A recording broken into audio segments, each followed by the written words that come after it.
Tunakuomba tufungulie skuli yetu. Karibu. 1, 2, 3.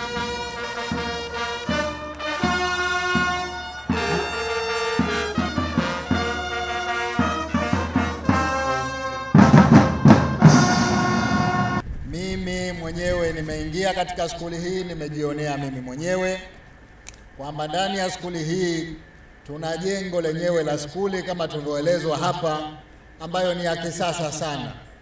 Ndani ya skuli hiyo kuna maabara za sayansi 3 ya biology, ya physics na ya chemistry, lakini vile vile tuna vyumba vya kompyuta, lakini tuna maktaba.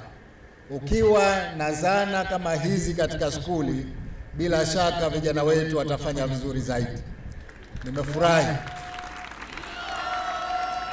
Nimefurahi kuona kwamba sasa hivi katika nchi yetu kwa skuli za msingi na sekondari viwango vya ujenzi au tuseme mazingira ya kujifunzia na kufundishia yamekuwa mazuri mno. Hakuna sababu kwa nini ufaulu usiongezeke.